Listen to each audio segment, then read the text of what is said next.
آج اس special technology zone کی inauguration کے اوپر بات کرنے سے پہلے اس وقت بڑی مشکل میں ہمارے کوئٹہ کے اندر ہماری ہزارہ کمیونٹی کے لوگ بیٹھے ہوئے ہیں، تو میں تھوڑا سا 5 منٹ لگاؤں گا،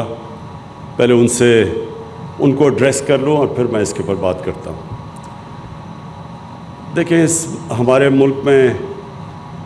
جو ہزارہ کمیونٹی کے لوگ ہیں،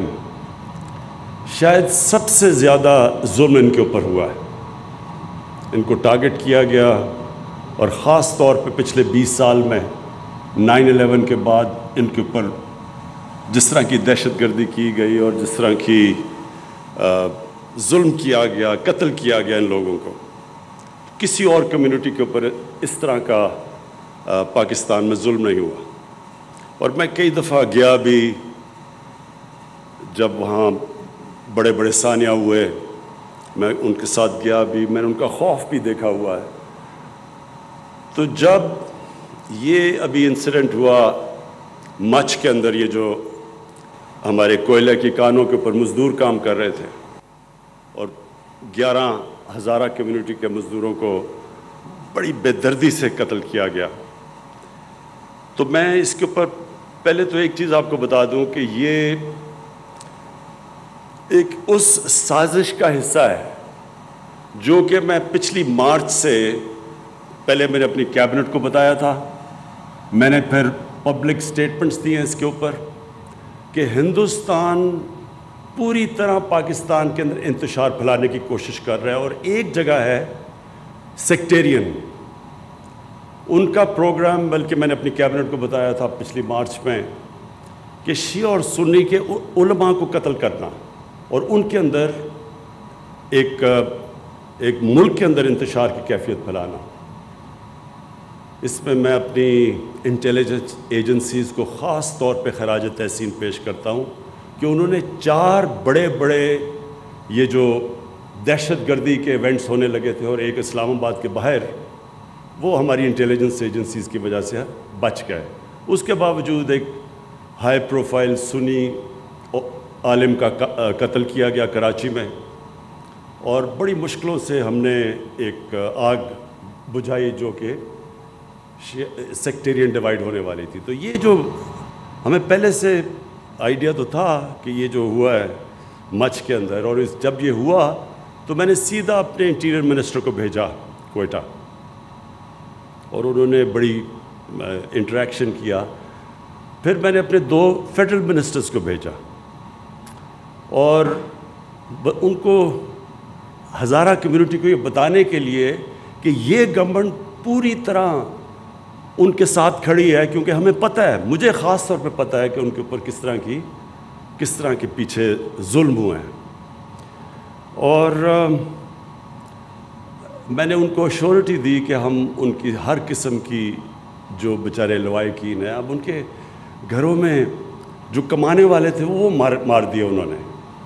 تو میں نے ان کو ایشورٹی دی کہ ہم ان کو پوری طرح کمپنسیٹ بھی کریں گے، ان کا ہم پوری طرح دھیان بھی رکھیں گے۔ تو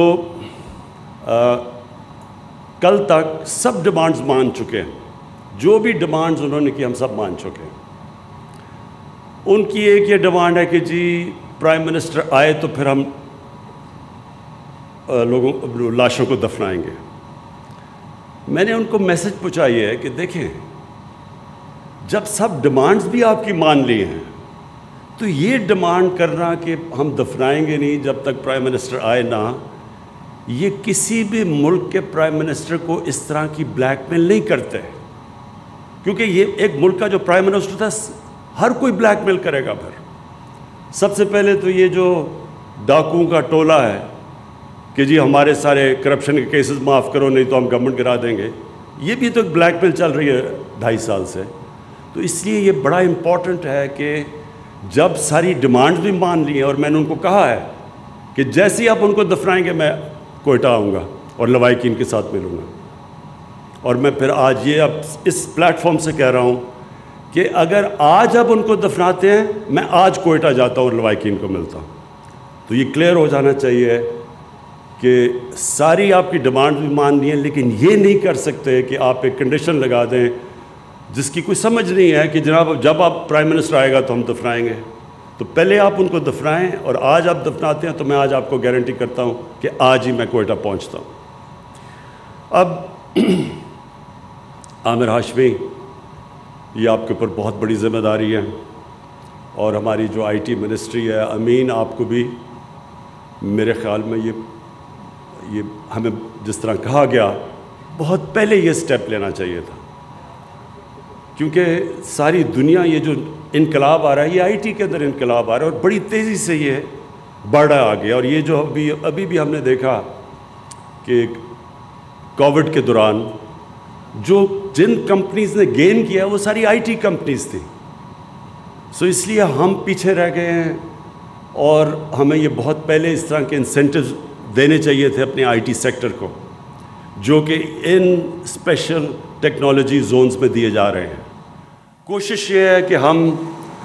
جو بھی پہلے رکاوٹیں تھیں ہمارے آئی ٹی سیکٹر کے سامنے، این ڈی یو کے اندر ایک پورا سیمینار کیا گیا، وہ ساری رکاوٹیں بتائیں. جو اسٹیک ہولڈرز تھے انہوں نے آ کے بتایا کہ ہمیں کس کس کے پرابلمز آ رہے ہیں، ایف بی آر سے کیا پرابلم ہے، اسٹیٹ بینک آف پاکستان سے کیا پرابلم ہے، ہم کس طرح کی فیسلٹیز انسینٹیوز چاہتے ہیں. تو یہ جو ٹیکنالوجی زون کا مقصد یہ ہے کہ ہم اپنے آئی ٹی سیکٹر کو ہر قسم کی کے انسینٹیوز دیں، تاکہ ہمارا آئی ٹی سیکٹر جس کو بہت پہلے آگے جانا چاہیے تھا، تاکہ وہ خود بھی آگے جائے، اپنے نوجوانوں کو، جو ہمارا ایک جس طرح کا young population second youngest population ہے دنیا میں، اس کے لیے روزگار بھی ملے، اور پھر ملک کے لیے جو سب سے امپورٹنٹ چیز ہمارے لیے کہ ہم ایکسپورٹ کریں، ہماری آئی ٹی کی ایکسپورٹس اتنی ہوں کہ ہمارے ملک کا فارن ایکسچینج ریزروز بڑھے، جو کہ اس وقت جب بھی پاکستان کے پرابلمز پچھلے 30 سال سے آتے ہیں کہ ہمارے پاس کرنٹ اکاؤنٹ ہمارا ڈیفیسٹ ہو جاتا ہے، ریزروز کم ہو جاتے ہیں، روپے پہ پریشر پڑ جاتا ہے، آئی ایم ایف کے پاس جانا پڑتا ہے. تو اس میں یہ آئی ٹی سیکٹر بہت بڑا رول پلے کر سکتا ہے. ہم اپنی آئی ٹی کی ایکسپورٹس اتنی کر سکتے ہیں کہ ہم بوسٹ کر سکتے ہیں اس ملک کی فارن ایکسچینج کو، اپنی کرنسی کو سیکیور کر سکتے ہیں. اور ویسے بھی جو سب سے امپورٹنٹ چیز کہ ایک ینگ پاپولیشن کے اندر جو سب سے بڑا مسئلہ ہوتا ہے روزگار دینے کا، تو یہ سیکٹر وہ روزگار پرووائڈ کر سکتا ہے اپنے یوتھ کو. آئی ٹی سیکٹر پاکستان کے اندر بھی امید رکھتا ہوں کہ ان کے لیے یہ ایک ایسا موقع ملے گا کہ وہ بوسٹ کر سکیں آئی ٹی سیکٹر کو اور ملک کی ایکسپورٹس کو. اور دوسرے باہر سے بھی ہمارے امریکہ کے اندر اور باہر بھی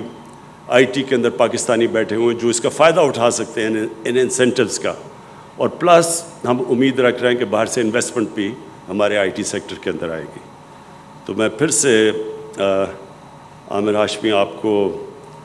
یہ ریئلائز کرواتا ہوں کہ بہت بڑی ذمہ داری ہے آپ کے اوپر، لیکن میں آپ کو ایشور کرتا ہوں کہ ہماری گورنمنٹ پوری طرح آپ کے پیچھے کھڑی ہوگی. ان اسپیشل ٹیکنالوجی زونز کو کوئی بھی مسئلے مسائل آئے تو ہماری گورنمنٹ ان مسئلے مسائل کو دور کرے گی. شکریہ.